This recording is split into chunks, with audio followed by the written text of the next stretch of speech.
So here's a strange thing. I have been asked to contribute some images for a photography exhibition in Vienna. Now I hear what you're saying, all my photography is shit. I agree with you. I told the guy that and he said, no, I don't think it is. Please send us some images. So today we're going to create some images especially for that exhibition. Might get a little bit deep, it's going to be quite personal. We're also going to test out this Tolifo Palm Light, which I can't actually show you right now because it's light in the background. Lots coming up, should be exciting.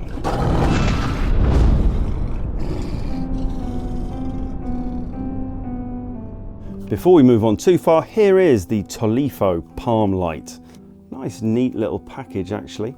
Obviously an LED light with I think it's 100 watts power rating. It's got a range of functions.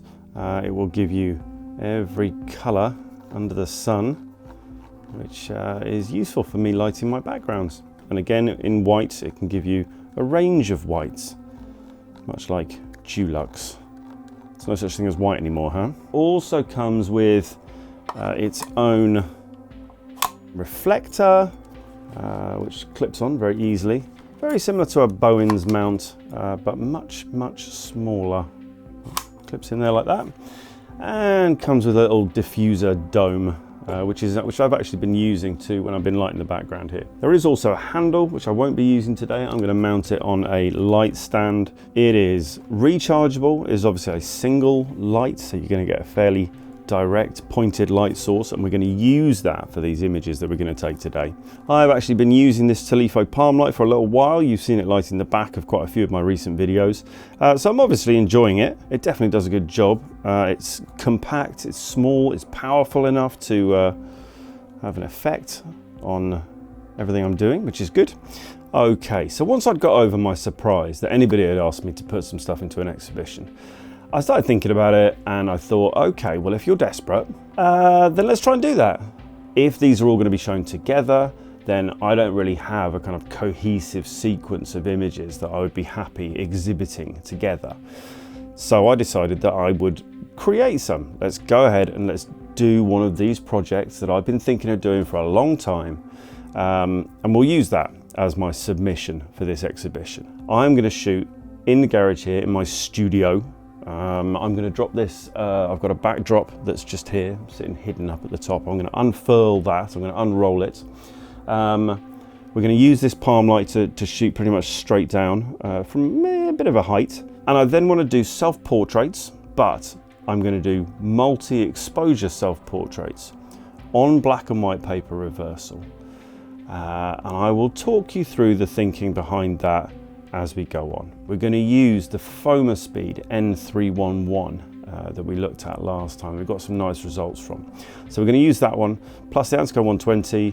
We're going to use the Stenopeka 4x5 Air Force, and we're going to do multi-exposures on a single sheet of paper. We're going to do several of those with kind of a plan in mind. That's enough for now. Let's get the scene set up and we'll take it from there. Okay, we're all set up. We're over here. I've put the backdrop down, I've put the light, there's the light up there, and it's casting a bit of a spot on the background. That's fine, I want light to come onto the background. Stenopeka is here, the focus is set up, the frame is set up. So what I want to do with these images is it's all to do with introspection. So the YouTube channel started as a means, albeit I may not have been, top of my list, but it was a means of introspection. It's a means of seeing myself and, wondering how other people see me and all of that kind of business. And that is part of the reason why I'm always going back to self-portraits. I've also always wanted to put a bit more creativity into my self-portraits, a bit more, tell a bit more of a story. About a couple of years ago, I was looking very closely at doing multiple exposures.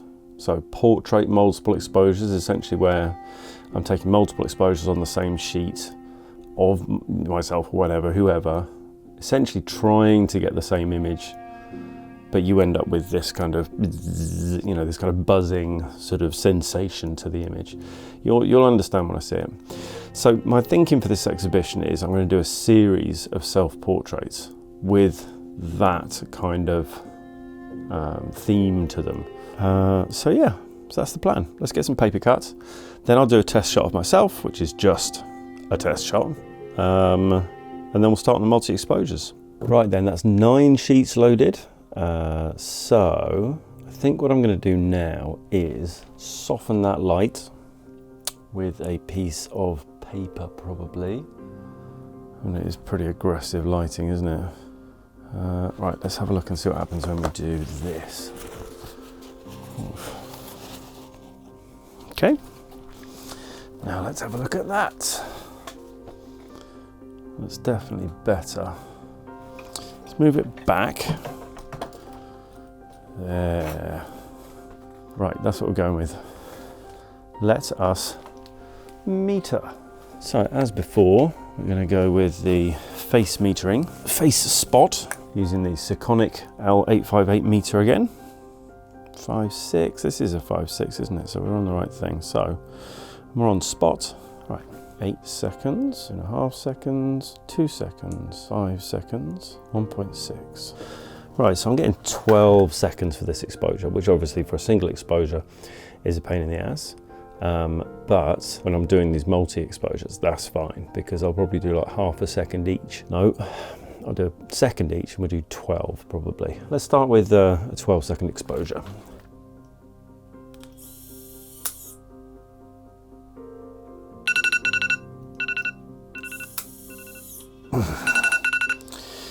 Stop. Right then, let's develop that and see what we got. A quick reminder that we are of course developing to completion on each of these steps. Here's the first one, we've got nothing yet. Right then, here is our first. So it's a fraction overexposed. Obviously there's motion blur there, but I also wonder whether it's actually in focus. Very hard to tell on that one. Also, I want to move the light further back so that we get a more even spread. And then let's just go straight in for our first multiple exposure. All right, give me a minute to reset. Right then. So 12 seconds. We're going to fire the shutter, cock it, fire the shutter, cock it. All right, we're good. Here we go, here it comes.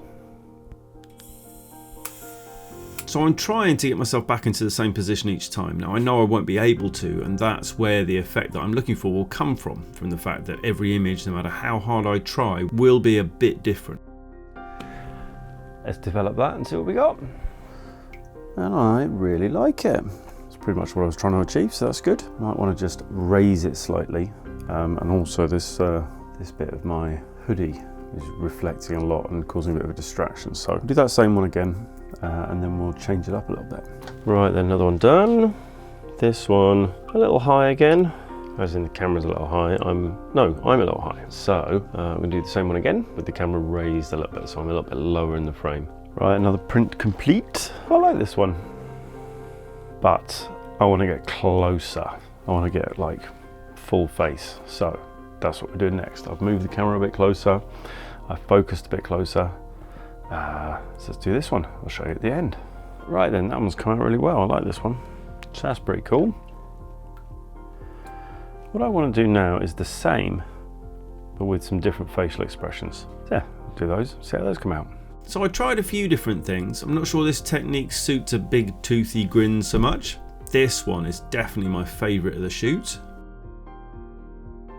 And it's really interesting to see that when I pull the aggressive face, I am actually able to get it almost exactly in the same place every time. So the fizzing effect is almost non-existent.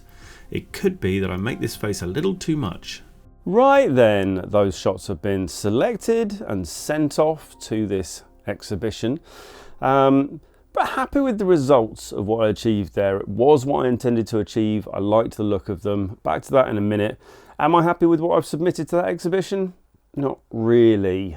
I feel like if that had been a slightly longer term study using that technique of multiple exposures on black and white paper reversal, I felt like we were starting to get somewhere by the end of that session. But I think a single session as a submission to an exhibition is possibly not sufficient. But who knows? I've never submitted to an exhibition before. have no clue what I'm doing.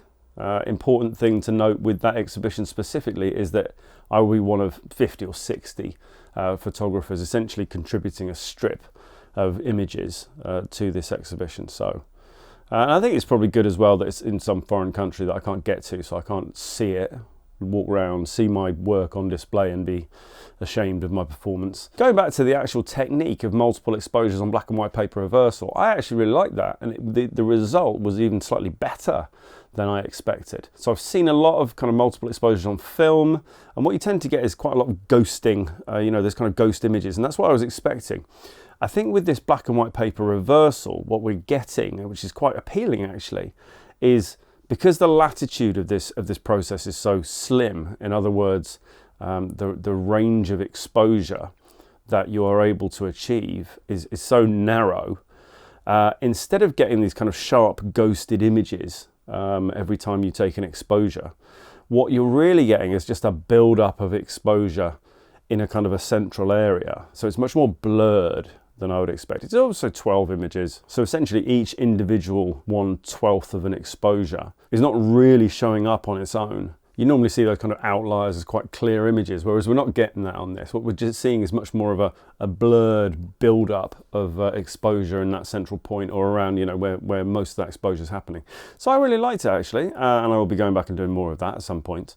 The other thing that this video was about was, of course, the Tolifo Palm Light, which has been put straight back into action up here, lighting the background. That is the blue that you see on the background now. So I'm actually really chuffed with that light. I think it's really good. Holds its charge well, doesn't take too long to charge up. Very flexible, lots of stuff you can do with it. So yeah, thumbs up for that one. That's your lot for today though. More coming up very soon. I am on the verge of putting all the pieces together for my my portrait box, my massive, it is going to be about this big, and as soon as that's been put together, it's quite complex actually. It's not quite as simple as just putting together a box. There's a lot going into it. Tripod attachment, carry handles. I've got to put a cone of some sort on the front of it to try and get that lens a little bit further away from where the focal plane is going to be. So there's quite a lot in it. Unfortunately, it's not going to be as simple as throw a box together made out of wood. That video is coming up, I would say, within probably 2 weeks, I guess. I'm going to finish it first. Obviously, there's a lot of painting needed doing as well. Finish it first, and I would like to test it within that first video. So watch out for that. It won't be long now. We're underway. Loads of other stuff coming up on the channel. I've got travel come up. It looks like I'm going to be spending the end of the year in Toronto. So that should be fun. There might be a new large format camera on the horizon. Not sure. Keep an eye out for that one. And a live coming up to give away our Astrahori AH-M1 light meter. I will let you know when that's going to be. That's everything for today. Thanks for joining me. Goodbye.